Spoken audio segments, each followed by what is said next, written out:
All right, now you are in a pretty good position. You know, I talked about this being a developmental model. This is part 2 of the entire system.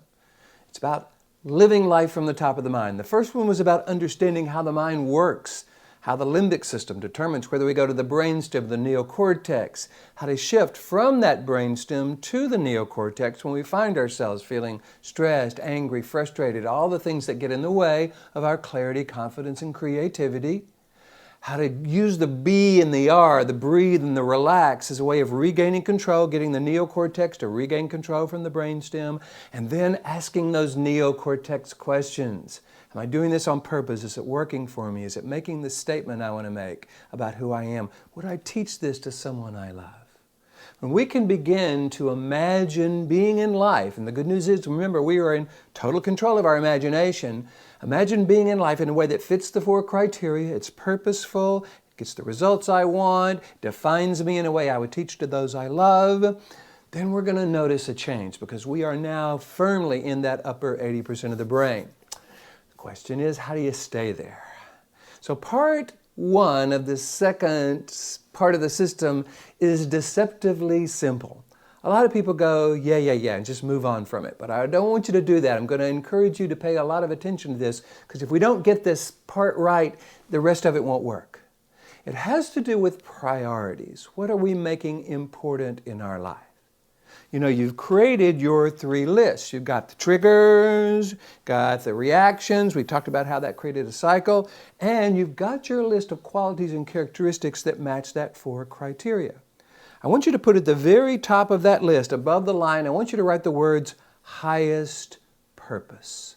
So make sure you have your PDF of this. Make sure you have your list of the qualities and characteristics you want to bring to life. Now the key is we want to make it our highest purpose, the most important thing we do.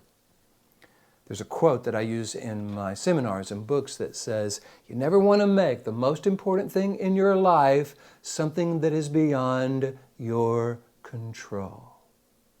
Now, sometimes when I say that, people say, well, yeah, Bill, my family, my kids are the most important thing in my life. My business is the most important thing in my life. My career. And I know that's all important. I've got a family, I've got kids, I've got a career. But when we make something that we can't control, you notice we can't always control our kids or our family or even our business. When we make something we can't control, the most important thing in our life, that is a recipe for stress, frustration, powerlessness, brainstem.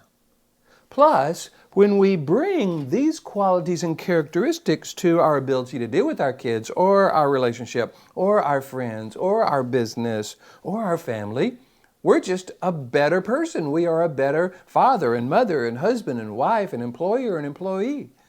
So if we're willing to make defining who we are in a way that we would recommend to someone we love our highest purpose, the most important thing we do, everything else falls into place. But if we don't, what happens is we fall back into those old habits. So I'm going to encourage you to look at that list that you've created and begin to imagine, what would it be like if I brought these qualities and characteristics into life in a way that was the most important thing I did? If I went into a meeting or a conversation and the most important thing I was doing was defining who I am in a way I would recommend to those I love, what would that look like? What would that feel like? And how would that allow me to access the qualities and characteristics that allow me to be successful? Again, deceptively simple, but so important. So your to-do is to write that highest purpose at the top of that list. And then what you want to do is imagine going into situations as if one or more of these qualities and characteristics was your highest purpose. How would that affect how you were, what you did, your tone of voice, the way you interacted with the situation? Practice that, record your results, and we'll move on to step 2 of part 2. Okay. So now you have a clear sense of your priorities. What is most important? Your highest purpose. Let's talk about what gets in the way of that. Because if it were just as easy as saying, poof, this is my highest purpose, done deal, well, that would be fine. No. There's a couple of things that get in the way of that, and I want to help you address it. Number 1 is our past, and number 2 is what I call our piece of the pie. Look at our past first. Our past is anything we've experienced. Anytime we've done anything or said anything or experienced anything, we have created some neural pathways in our brain. And neural pathways in our brain are not just thoughts. They are physiological pathways in our brain. Kind of like if you walk through a field of grain once, it'd be hard to find that pathway again. But if you went down that same path again and again and again and again, it would become wide, well-worn, easy to find, easy to walk down. That's why it's so easy to go from here to here. That's why this is so common. All of us have a lot of these old neural pathways that go from the limbic system down to the brainstem and trap us in this cycle. So what we want to begin to do is change that. But we got to recognize how common it is. There's a quote that I use in my seminars and books that says, sometimes we stay in hell a long time because we've learned the names of the streets. See, it's become familiar. You know, we turn left on Family Boulevard to Stressed Avenue. We could give tours here. It's so familiar. So we want to recognize we've got these old neural pathways. However, changing isn't about stopping these. In my seminars and books, I talk about, it's really not what we're stopping, but what we're starting that allows us to influence our life. Because if all we do is worry about what we need to stop, man, I got to stop being so stressed and so angry and so frustrated. Well, that's just stress and worry and fear. Now we're worrying about worry, stressing about stress, being frightened about fear. It makes it worse. So what we want to do is begin to create some new neural pathways that go from our limbic system up into our neocortex. These old brainstem neural pathways just fade from atrophy. How do we do that? Our piece of the pie. When I'm talking about our piece of the pie, I'm talking about our perceptions, our interpretations, and our expectations. P-I-E, perceptions, interpretations, and expectations. And I'm going to suggest it is our perceptions, interpretations, and expectations that create our experience of life. Let me give you an example. Let's assume you got 3 people in a room. One person is afraid of dogs. She's been afraid of dogs her entire life. She believes dogs are dangerous. Second person in the room just loves dogs. She's got about 10 dogs at home. She thinks dogs are God's gift to the universe, loves dogs. Third person in the room has never seen a dog before. He's from a country where they don't have dogs. This person has never seen a dog before in his life. You bring a dog into the room. Fact. You got 3 different sets of perceptions, interpretations, expectations, emotions, behaviors, and experiences. The person that is afraid of dogs interprets this as a dangerous situation. Expectation is, I'm going to be hurt. Emotion is fear. Behavior is, I'm out of here. The person that loves dogs goes, a dog, goes to hug the dog. Her expectation is, I get to be licked by the dog. This is great. The person that's never seen a dog goes, what the hell is that? It's the same dog. The dog can't be causing the reaction because it's the same dog. What's causing 3 totally different reactions are people's perceptions, interpretations, and expectations about dogs. So folks, all we got over here is just a bunch of old dogs we've been reacting to in old ways. If we'll go, aha, good information, it's my piece of the pie, it's my perceptions, interpretations, expectations, my beliefs about these situations that's triggering this, I can change that. How do we change it? We look at our highest purpose. We look at the qualities and characteristics we want to bring to life that we're making the most important thing we do. We ask ourselves the question, how do I need to change my perception of this particular trigger in order to access this quality? How do I need to change how I interpret traffic or difficult people or difficult situations in order to access the qualities and characteristics I would teach to someone I love? Once we begin to get clear, okay, traffic is an opportunity for me to define who I am. If my kids were sitting in the back saying, hey, Mom, Dad, teach me how to be in traffic, I would do that a whole different way. Because my love for my kids would be more important, my higher purpose, than this particular person that I don't seem to like the way they're driving.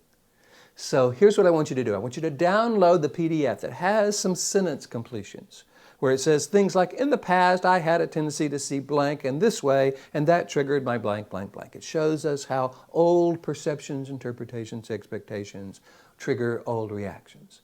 In the future, I am now choosing to see blank in this way, which will allow me to access blank, blank, blank, my highest purpose. You want to go through each trigger and redefine it in a way that says, okay, I am planning to see this way because that allows me to access my highest purpose. I mean, it could be as simple as I'm planning to see every difficult person and every difficult situation as an opportunity for me to define who I am versus being defined by them. Could be that simple. What I want you to do, however, is go through and make sure you have chosen to redefine every trigger situation, because remember, they exist. These all neural pathways exist. If we don't redefine them and practice living and seeing life this way, we'll just continue to find ourselves falling back down into the brainstem, regardless of how much we know.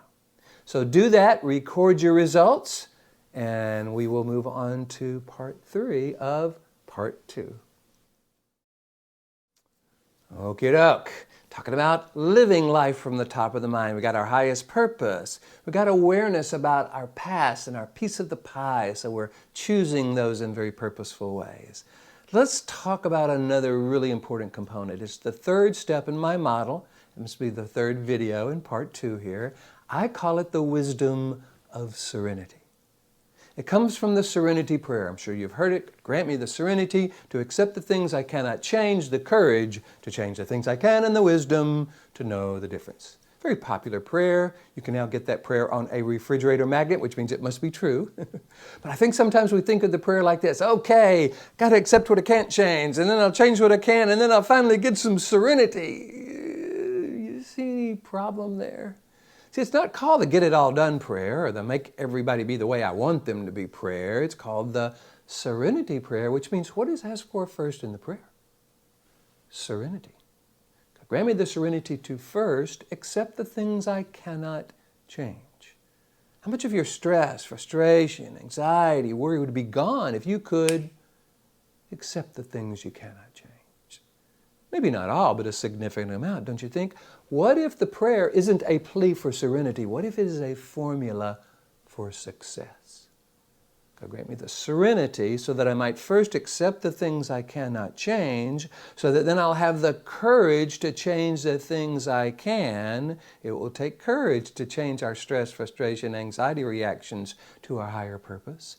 And the wisdom coming from this upper 80% of the brain to know the difference. In other words, what if serenity is the precursor to acceptance, courage, wisdom, and change?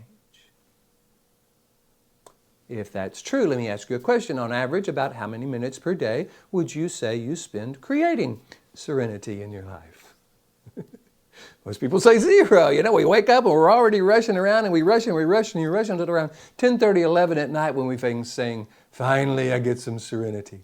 See, that's not serenity, that's exhaustion. What if we made serenity the precursor to everything? That's how the prayer goes.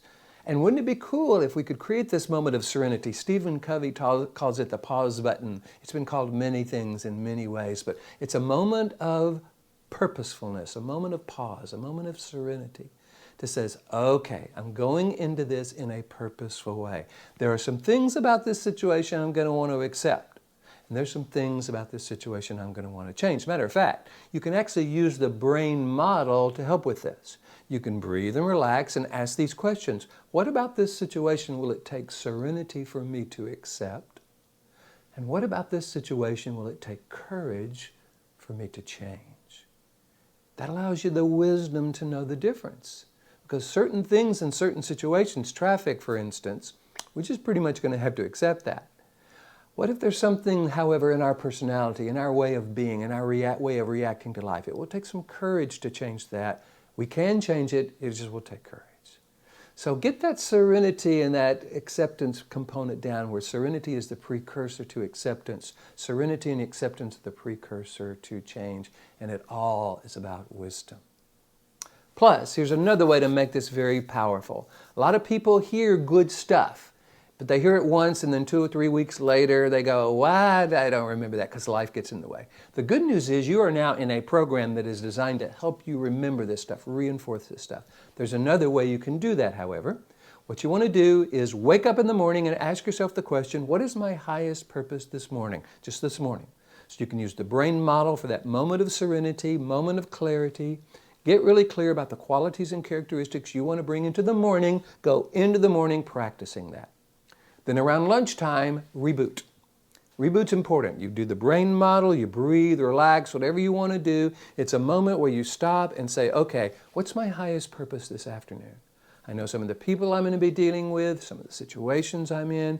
Who do I want to be? How do I want to be this afternoon? You go into the afternoon practicing being that way. On the drive home or the break between the day and the evening, reboot. Give yourselves 10 or 15 seconds. Doesn't take long at all. Do the brain model or whatever. But you want to get a moment of serenity, a moment of clarity, and ask yourself the question, what is my highest purpose this evening? Who do I want to be with the most important people in my life? The people that love me the most and who I love the most. And you go into the evening practicing being that way.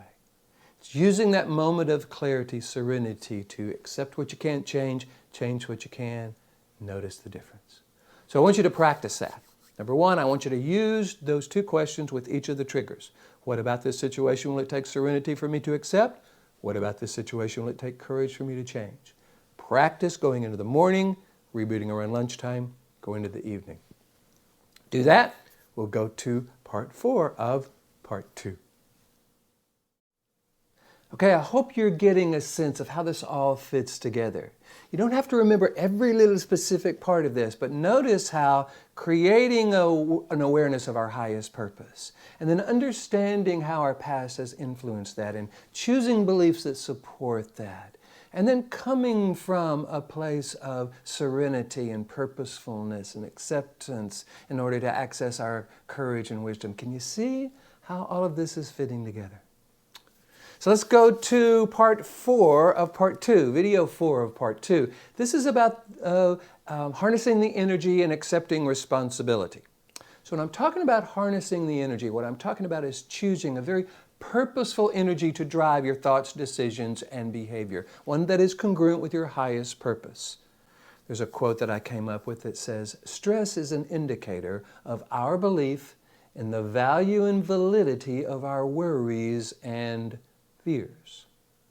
Stress is an indicator of our belief in the value and validity of our worries and fears. In other words, to the degree that we hold on to our worries and fears as if they're both valuable and valid, we're going to experience stress around that. Now, certain things are worrisome. Don't drive the wrong way on a freeway. Somebody's coming at you with a gun, run away. So those particular things, we don't have to change our beliefs about those. Those are fight or flight situations where stress and worry and fear work perfectly. Notice in all those other situations, all the trigger situations we wrote down, how few, if any, are truly fight or flight in nature. So we want to choose an energy that is appropriate, that fits our highest purpose. I like awareness versus worry. Awareness looks at a situation and says, okay, good information, what do I need to do? Worry looks at a situation and goes, uh-oh, what if this happens and what if that happens? And oh my goodness, and you see how it gets caught down there. I like the energy of excellence versus perfection. Now, for those of you who are perfectionists, I will admit you're very conscientious. You are not the people that go, I don't care if it's any good at all. You care about the quality of your work. But if we are going for perfection, we are holding ourselves and others to a standard that we will very rarely, if ever, meet. So we're always falling short. I like the idea of excellence. This is a quote from Mac Anderson that I really love that says, excellence is the result of caring more than others think is wise, risking more than others think is safe, dreaming more than others think is practical, and expecting more than others think is possible. I like this because it's not other people determining what I think and how I feel. And it allows me to dream and live up to my own expectations and bring my best to life without needing to be perfect, because I'm not going for perfection, I'm going for excellence. Now, there's one more component of energy that I want to bring up. It has to do with the concept of forgiveness. A lot of people have trouble with this because they're afraid if somebody does something to them and they forgive them, well, it makes them vulnerable to them doing it to it again or somebody else doing it, so they hold on to it.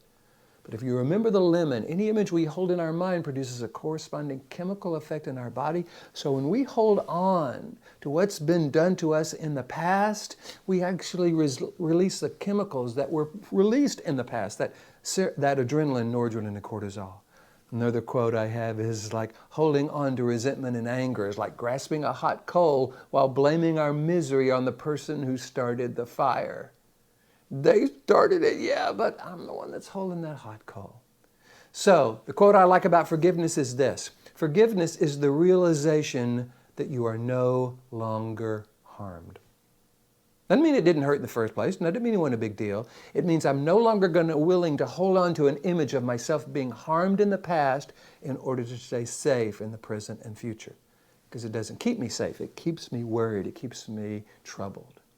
So if we're willing to forgive that person and say, okay, so how do I stay safe in the future? Well, I have a list of qualities and characteristics that I'm living by. Want to be close to me? Great. It's about buying into this. It's about believing in these qualities and characteristics. If you want to be mean and angry and upset and abusive, go be in a relationship with someone else. Go in a business partnership with someone else. So this way you only find yourself staying close to people that you care for. Another quote I love: how do you keep people from jerking your chain? Don't give your chain to jerks. Don't give your chain. Don't look to other people who are stuck in that knee-jerk part of their brain, especially if they live there, for understanding or validation. It just won't work. We got to choose the energy that is congruent with our highest purpose. Love versus fear, awareness versus worry, excellence versus perfection. Choose it on purpose in a way that you would recommend to someone you love. And then the final step in this second model is taking responsibility. You know, that's kind of rare these days. Very few people stand up and say, yep, I'm responsible for that. Most people go, whoop, wasn't me, don't blame me, because they see it as blame. They see responsibility as who's to blame if something goes wrong. I want to change that because that's a brainstem definition. I like the idea of responsibility as our ability to respond. Responsibility is our ability to respond. If you want to have the ability to respond to life in a way that's congruent with your highest purpose, you got to be willing to take 100% responsibility for our ability to respond. What does that mean? Doesn't mean we have to take responsibility for everyone's happiness. It just means we're not going to wait for some person or situation to change before we decide who we want to be in response to that. So if we're willing to take responsibility, if we're willing to claim the energy, if we're willing to choose the wisdom of serenity, if we're willing to look at our beliefs in our past, and if we're willing to go into a situation in this very purposeful way, we've got purpose, our past, the wisdom of serenity, the energy we choose, and responsibility. That spells power. And if we go into situations clear about our purposefulness, clear about our past and the beliefs we want to choose, clear about the wisdom or the value of serenity, clear about the energy we want to choose, and clear about our willingness to take 100% responsibility for life, we are more powerful. We are more influential. That allows us to access our confidence and our creativity. And that's where that clarity, confidence, and creativity come into play. So, I want you to look at those triggers. This is your to-do. I want you to look at the triggers and look at the energy behind them in the past. Choose a different energy. Imagine going in there, using that, taking 100% responsibility for your ability to respond. Do that, practice that, record your results. We'll go to video 5 of part 2. All right, these last two steps, step 5 and 6, are all about putting this together. I've given you a lot of information here. I've talked about how to shift from the brainstem to the neocortex using the brain model. Breathe, relax, ask those neocortex questions. Imagine being that way, notice the change. Then we've talked about how to stay there. I've given you another model that spells power, being clear about our purpose, clear about our old habits or our past, clear about the wisdom of serenity, clear about the energy we're using, and clear about our willingness to take 100% responsibility. It's a lot of information. Let's put it all together, because when you put it together, it spells brain power. You know, again, I like my models to spell things, and I like it to help you remember what's going on here. So let's look at this. You breathe and relax anytime you find yourself in that brainstem. Anytime you find yourself feeling a little stressed, a little anxious, a little frustrated, even or a lot, you now know how to shift. But now you've got 5 new questions you can ask. You breathe, relax, and ask, okay, what is my highest purpose here? How do I want to be defined in this situation? If I were doing this in a way that I would recommend to someone I love, what would it look like? And how about our past? What old habits do I have? Do my old ways of thinking about life or situations or people, are they serving me? Are they working for me? Are my old perspective, interpretations, expectations serving me? If so, great. If not, I want to change them to ones that do. And the wisdom of serenity. What about this situation will it take serenity for me to accept? And what about this situation will it take courage for me to change? That gives me the wisdom to know the difference. And the energy we're choosing to drive our thoughts, decisions, and behavior. We're choosing worry or awareness, love or fear, excellence or perfectionism. Choose one that you would teach to those you love. Make sure you're using that as the driving energy, not stress and worry and fear. And then the very last step, responsibility. Am I willing to take 100% responsibility for my ability to respond? If so, that is huge, because now I can begin to do this in a way where I'm not needing anything or anyone around me to change. Never tie your peace of mind to another person's state of mind. It's going to be really important that you're able to do this in non-people situations, right?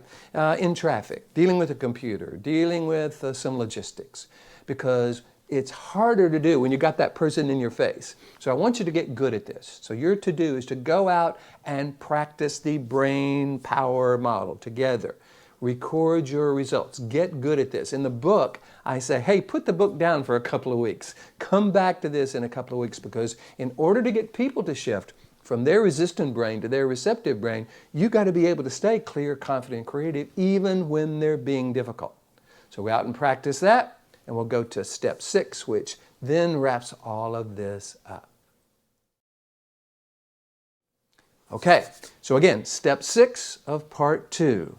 Here we want to take the map. Remember at the very beginning of part 1, we did a map. I want you to walk away with a complete map of the system. So look at your blank map again. It should have the middle part there that's still blank. You filled out the first part. So in the middle, right under how to stay in this clear, confident, creative neocortex, I want you to write, every thought, emotion, and action defines who I am. Every thought, emotion, and action defines who I am. Write that in that little box underneath how to stay in the clear, confident, creative neocortex.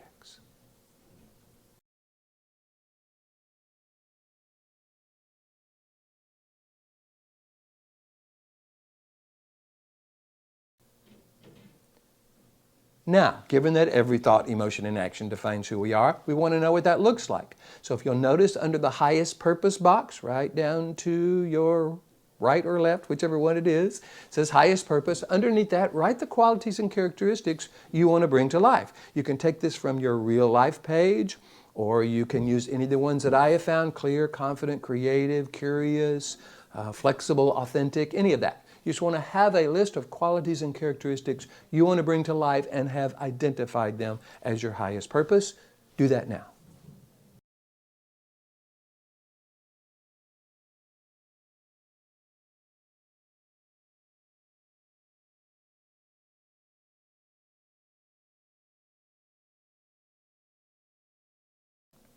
Okay, so you'll notice how we kind of turned the problem into the practice field. So it's all about taking these qualities and characteristics and bringing them to life, using life as a place to practice. Now the question is, are we really willing to make this our highest purpose? Because in my opinion, if we're not, it won't work. It's got to be the most important thing we do. So in this little triangular thing, which is the decision-making module, you want to write, my highest purpose is defining who I am in a way I would teach to those I love. My highest purpose is defining who I am in a way I would teach to those I love. In a way that if it were being videotaped, that's what that little videotape guy is below that. I could use it as a training film. Write that in there now.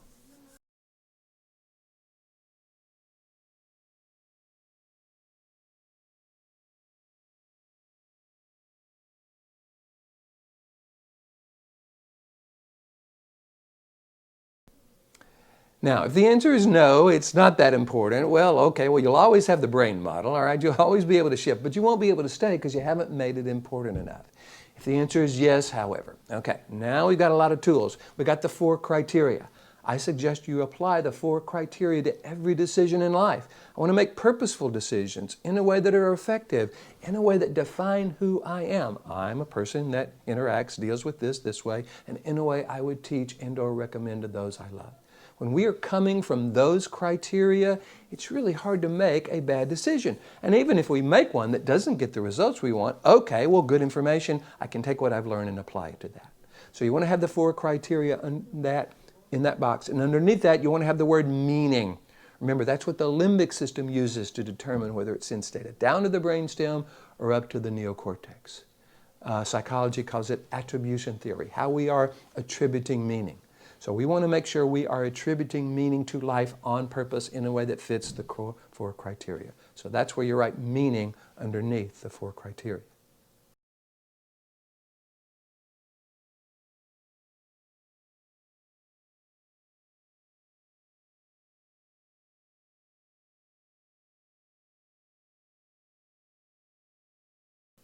And then, in that box on the right, you want to write the power model. Purpose, our past / PIE, P-I-E, perspective, interpretation, expectation. The wisdom of serenity, or wisdom of, and then there's that little smiley face. Can't put serenity in there, there's not room, but you can put that smiley face in there. And then the energy we choose, love versus fear, awareness versus worry. And then our willingness to take 100% responsibility. So that's purpose, our past, wisdom of serenity, energy, and responsibility. That's the power model. That helps you become more powerful, more influential in your life and in the lives of others. Write that in now.